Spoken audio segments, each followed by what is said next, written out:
Hello दोस्तों, तो कैसे हैं आप लोग। Welcome back to my channel. फिर से मेरे नए वीडियो में आपका स्वागत है। आज हम खान सर इंडियन मैप का चौथा रिवीजन करने वाले हैं। चौथा नोट्स रिवीजन करने वाले हैं। खान सर बेसिकली हम पटना के मुसल्लेपुर हाट में रहते हैं और खान सर के यहाँ कोचिंग जाते हैं। खान सर के कोचिंग मुसल्लेपुर हाट में है। मुसल्लेपुर हाट में है, आप लोग जानते ही होंगे। और हम वहीं पर पढ़ने जाते हैं अभी करेंट में। तो अच्छा है। अभी हम Khan sir notes Indian map का चौथा रिवीजन करने वाले हैं। आज पंजाब से रिवीजन करने वाले हैं और पीछे तक रिवीजन कर लिए थे। पंजाब से पहले तक रिवीजन कर लिए थे। हिमाचल प्रदेश तक रिवीजन कर लिए थे और पंजाब से आज रिवीजन करने वाले हैं। पंजाब के बाद हरियाणा। और तो बने रहे वीडियो में, बेसिकली अच्छा वीडियो है और ये डिपेंडेंट है। ऑल एग्ज़ाम के लिए फ़ायदा करता है, ये किसी भी एग्ज़ाम में फ़ायदा करता है। और पंजाब से हम आज पढ़ने वाले हैं। तो पंजाब का पहले इंडियन मैप खोल लेते हैं। इंडियन मैप लेना ज़रूरी है। अटलस का बुक लेना ज़रूरी है। खान सर का चाहे कोई अटलस का बुक रहे, लेना ज़रूरी है, तो ले लीजिएगा। इसी से पढ़ते हैं हम तो इसी से पढ़ते हैं। आप ऑक्सफोर्ड से पढ़िए, ऑक्सफोर्ड से पढ़िए। हम स्टूडेंट एटलस से पढ़ते हैं। अगर आपके पास बुक नहीं, अभी तक नहीं किने हैं, तो स्टूडेंट एटलस से कीजिएगा, क्योंकि ये बहुत अच्छा है। इसमें बहुत अच्छा से दिया गया है।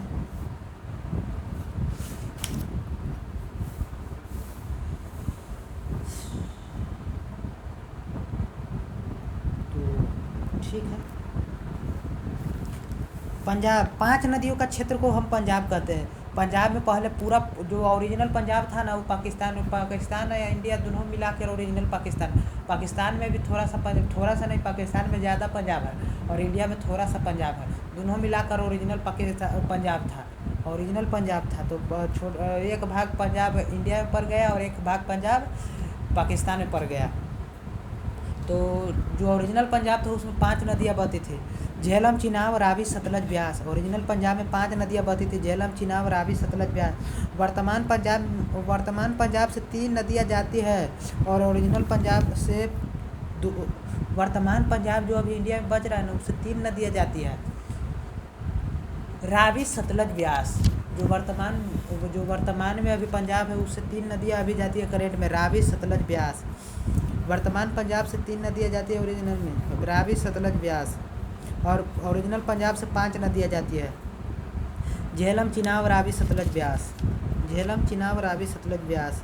और 2 नदियों के बीच का क्षेत्र को दोआब कहते हैं हम लोग। 2 नदियों के बीच का क्षेत्र को हम लोग दोआब कहते हैं। क्वेश्चन आएगा कि दोआब किसे कहते हैं, तो 2 नदियों के बीच का क्षेत्र को हम लोग दोआब कहते हैं। 2 नदियों के बीच का क्षेत्र को हम लोग दोआब कहते हैं। और वर्तमान में पंजाब गुजरात में पड़ता है। वर्तमान में पंजाब से नदियाँ गुजरती है। वर्तमान में पंजाब से नदियाँ रावी, सतलज, ब्यास गुजरती है।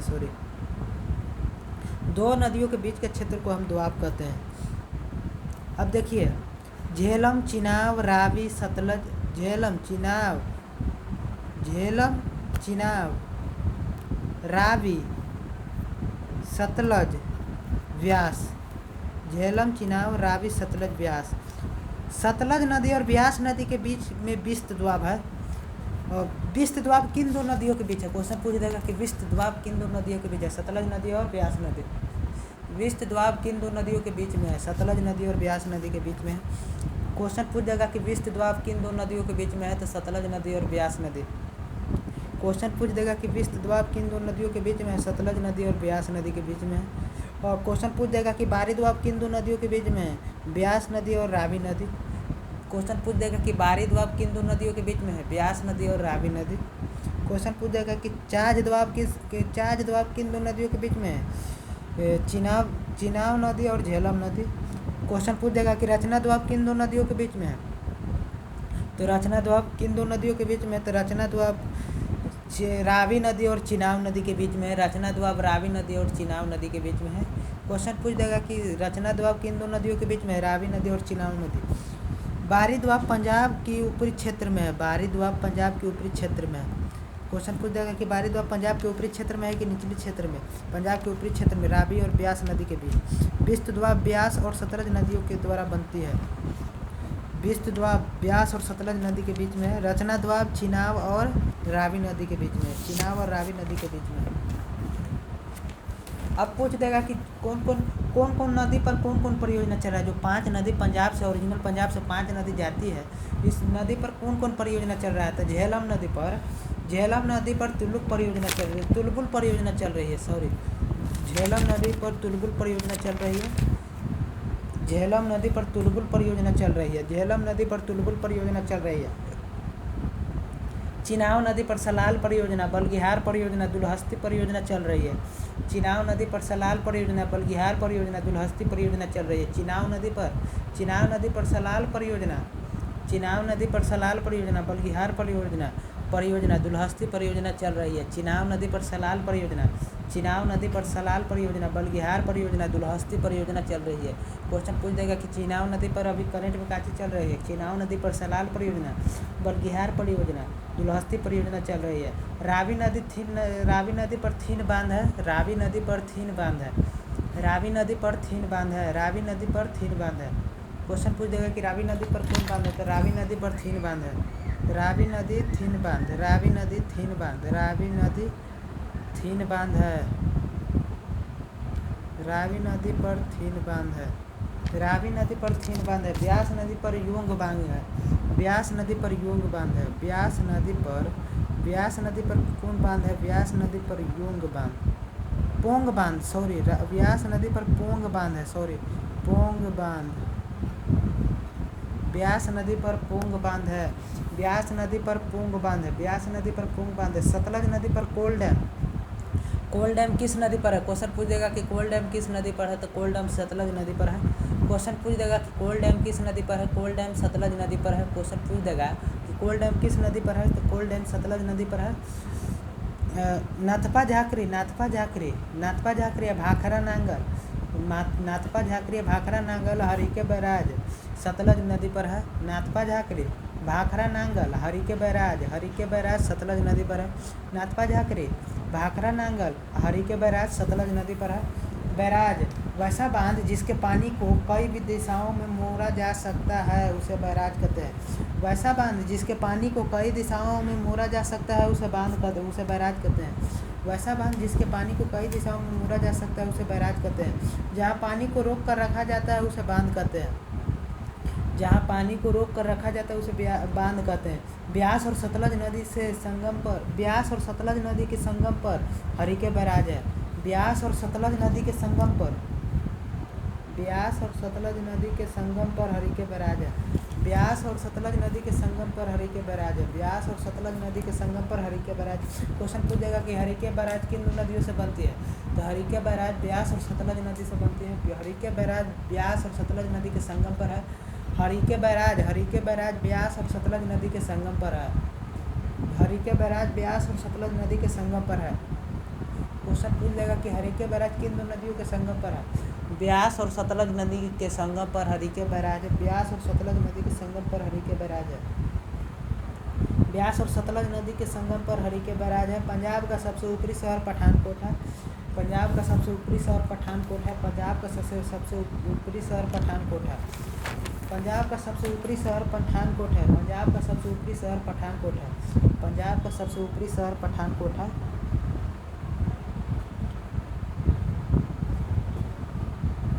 पंजाब का सबसे ऊपरी शहर पठानकोट है। अकबर का जन्म गुरदासपुर के पास हुआ था। अकबर का जन्म कहाँ हुआ था। अकबर का जन्म गुरदासपुर में हुआ था। अकबर का जन्म कहाँ हुआ था। अकबर का जन्म गुरदासपुर में हुआ था। अकबर का जन्म कहाँ हुआ था। अकबर का जन्म गुरदासपुर में हुआ था। अकबर का जन्म गुरदासपुर के पास हुआ था। ऑपरेशन ब्लू स्टार अमृतसर में चलाया गया था। अकबर का जन्म पंजाब के गुरदासपुर में हुआ था। अकबर का जन्म पंजाब के गुरदासपुर में हुआ था। अकबर का जन्म पंजाब के गुरदासपुर में हुआ था। अकबर का जन्म पंजाब के गुरदासपुर में हुआ था। क्वेश्चन पूछेगा कि अकबर का जन्म कहाँ हुआ था। अकबर का जन्म पंजाब के गुरदासपुर में हुआ था। अकबर का जन्म पंजाब के गुरदासपुर में हुआ था। अकबर का जन्म पंजाब के गुरदासपुर में हुआ था। ऑपरेशन ब्लू स्टार अमृतसर में चलाया गया था। ऑपरेशन ब्लू स्टार कब चलाया गया था। ऑपरेशन ब्लू स्टार अमृतसर में चलाया गया था। ऑपरेशन ब्लू स्टार अमृतसर में चलाया गया था। पंजाब को खालिस्तानी विरोधियों से आज़ाद कराने के लिए पंजाब को खालिस्तानी विरोधी से आज़ाद कराने के लिए इंदिरा गांधी ने ऑपरेशन ब्लू स्टार चालू किया 1984 ईस्वी में। पंजाब को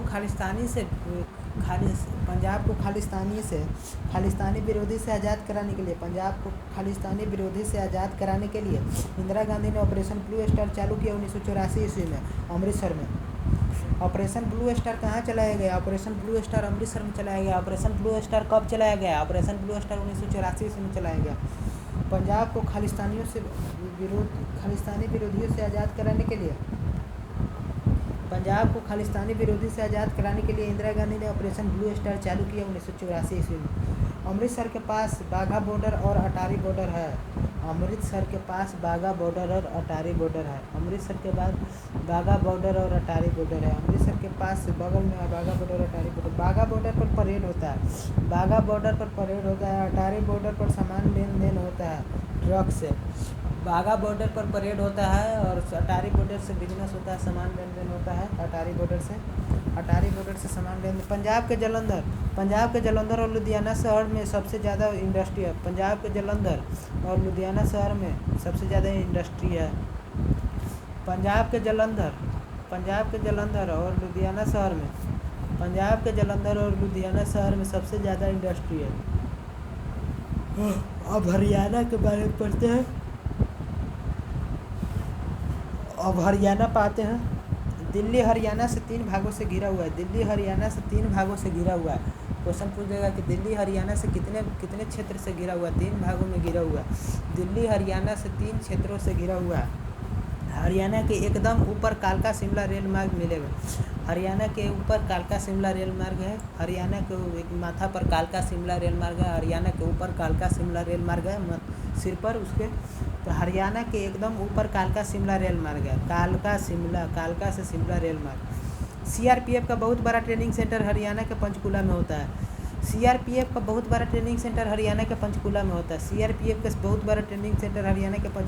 डेयरी अनुसंधान केंद्र कहाँ है? करनाल में। डेयरी अनुसंधान केंद्र कहाँ है? करनाल में। डेयरी अनुसंधान केंद्र कहाँ है? करनाल में। कल्पना चावला करनाल की थी। कल्पना चावला कहाँ की थी? हरियाणा के करनाल की थी। कल्पना चावला हरियाणा के करनाल की रहने वाली थी।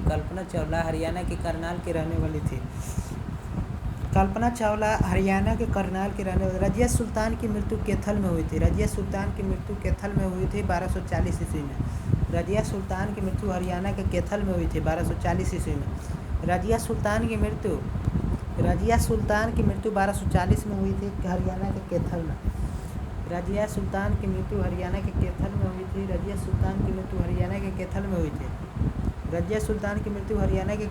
थी। 1240 में। मस्तिष्क अनुसंधान केंद्र मानेसर में। मस्तिष्क अनुसंधान केंद्र कहाँ है? मस्तिष्क अनुसंधान केंद्र मानेसर में। रजिया सुल्तान दिल्ली की शासिका थी। रजिया सुल्तान कहाँ की शासिका थी? रजिया सुल्तान दिल्ली की शासिका थी और हरियाणा के कैथल में इनकी मृत्यु हो गई थी 1240 ईस्वी में। अम्बाला में थल सेना भी रहती है। अम्बाला में थल सेना भी रहती है, वायुसेना भी रहती है। इसे अम्बाला कैंट कहते हैं या भटिंडा कैंट कहते हैं। अम्बाला में थल सेना भी रहती है और वायुसेना भी रहती है। अम्बाला में थल सेना का भी कैंप है, वायुसेना का भी कैंप है। इसे अम्बाला कैंट कहते हैं या भटिंडा कैंट कहते हैं। अम्बाला में हरियाणा के अम्बाला में थल सेना भी रहती है, वायुसेना भी रहती है। इसे अम्बाला कैंट कहते हैं या भटिंडा कैंट कहते हैं।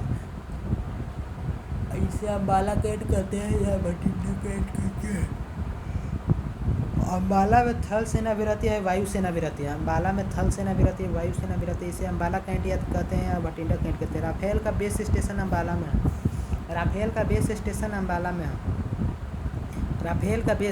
कहाँ है? अम्बाला में। भैंस अनुसंधान केंद्र हिसार में है। भैंस अनुसंधान केंद्र कहाँ है? भैंस अनुसंधान केंद्र हिसार में। भैंस अनुसंधान केंद्र हिसार में है। भैंस अनुसंधान केंद्र कहाँ है? हिसार में। गाय अनुसंधान केंद्र करनाल में है। भैंस अनुसंधान केंद्र हिसार में। भैंस अनुसंधान केंद्र कहाँ है? हिसार में है भैंस अनुसंधान केंद्र। गाय अनुसंधान केंद्र करनाल में है। ऊँट अनुसंधान केंद्र राजस्थान के बीकानेर में है। ऊँट अनुसंधान केंद्र राजस्थान के बीकानेर में है।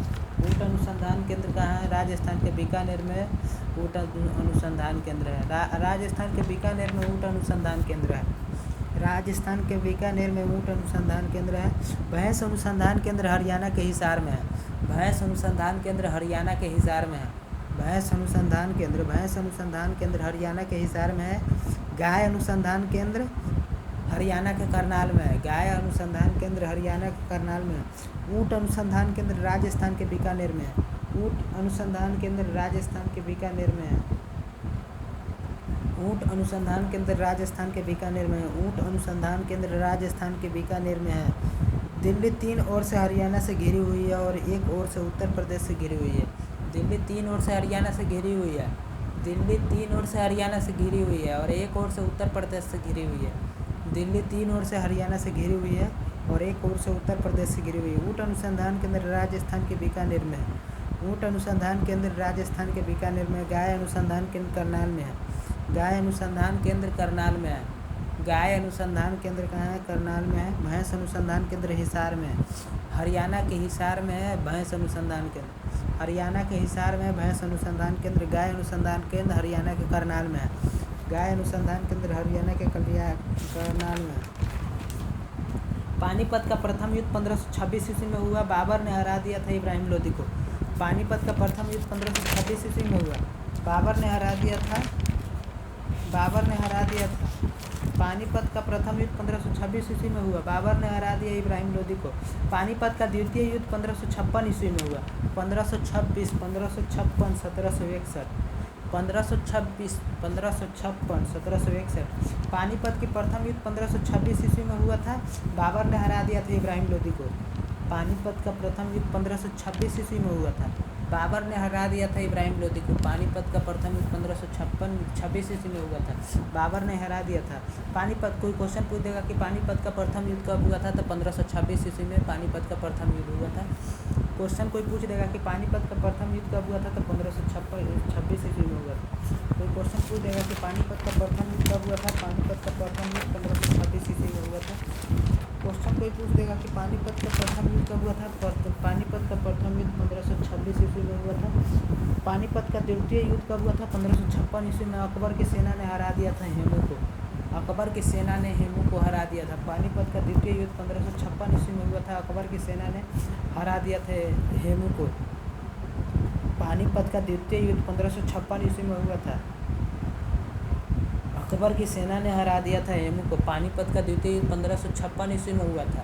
पानीपत का प्रथम युद्ध 1526 ईस्वी में हुआ था। पानीपत का प्रथम युद्ध 1526 ईस्वी में हुआ था। पानीपत का प्रथम युद्ध 1526 ईस्वी में हुआ था। अकबर ने हरा दिया था इब्राहिम लोदी को।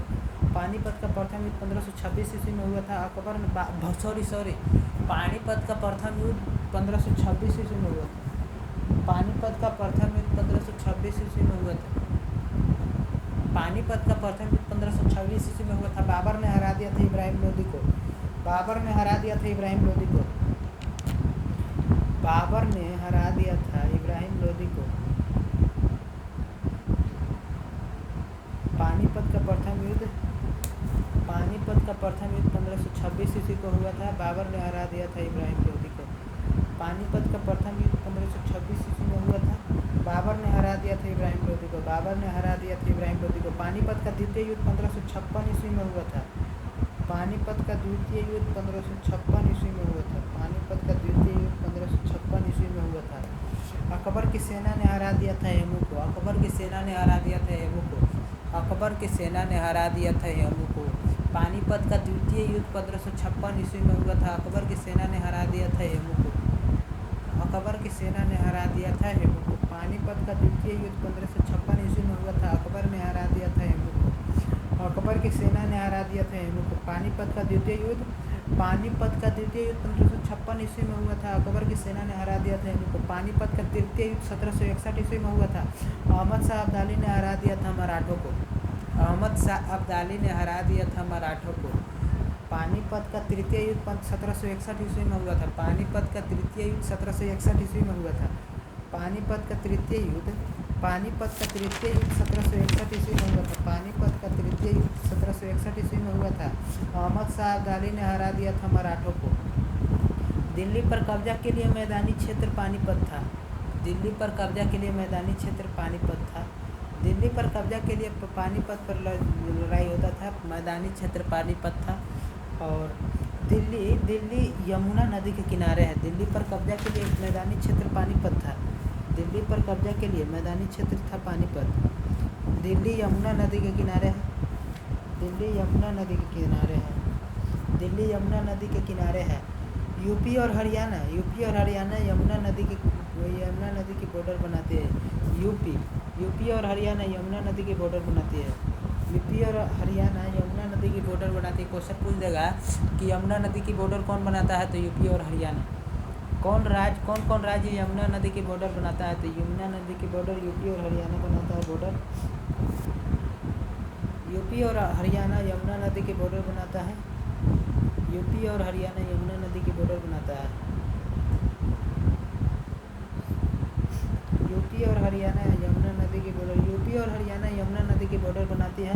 मस्तिष्क अनुसंधान केंद्र गुरुग्राम के मानेसर में है।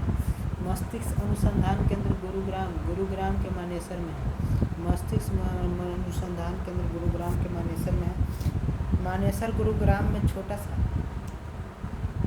गुरुग्राम को मिलेनियम सिटी कहा जाता है। बड़ी आईटी कंपनी गुरुग्राम में आकर बैठी हुई है।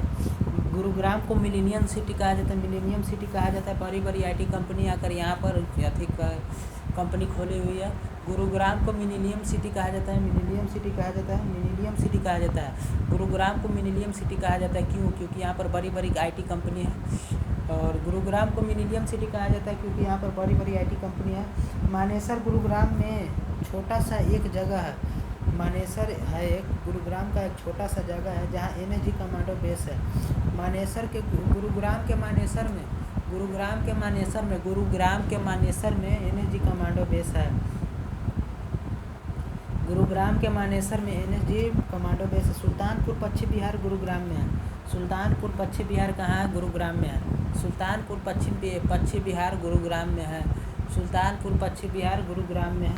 सुल्तानपुर पश्चिम बिहार गुरुग्राम में है।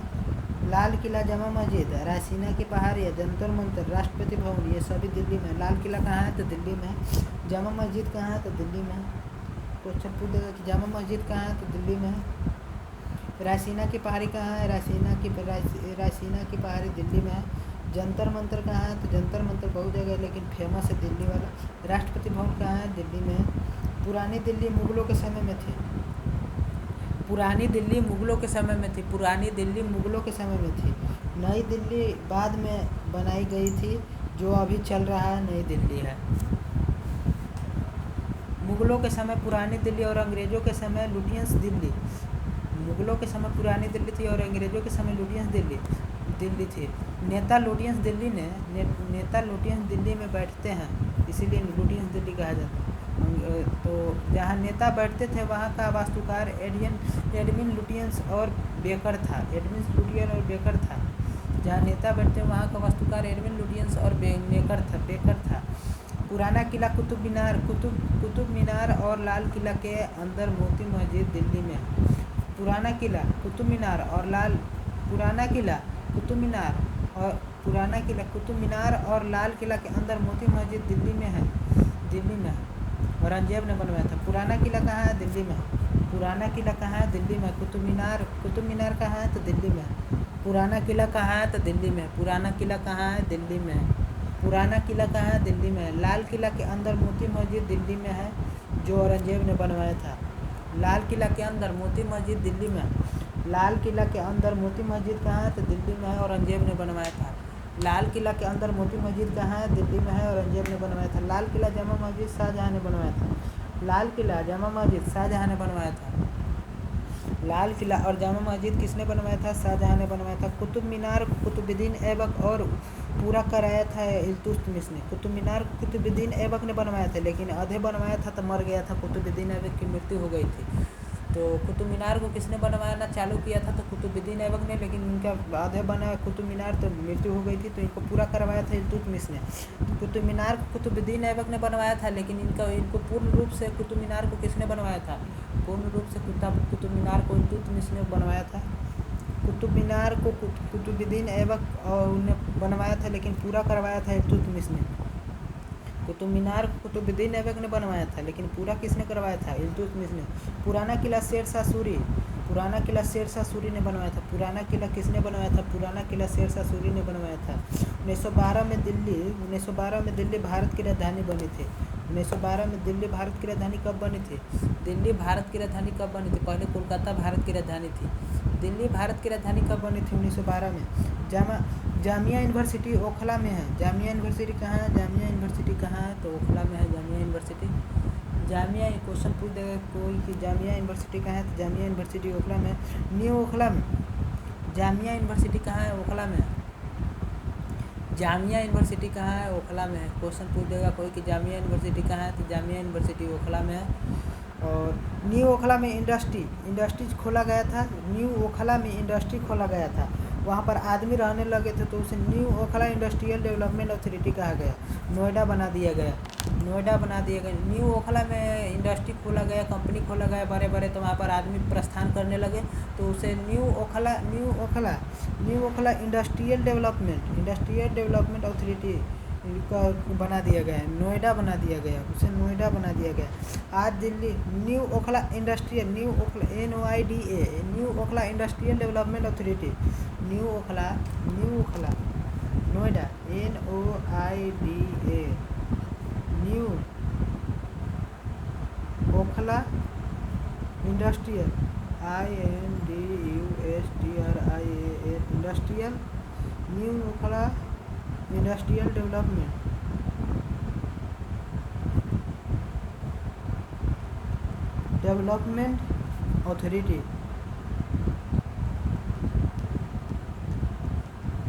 अथॉरिटी बना दिया गया, नोएडा बना दिया गया।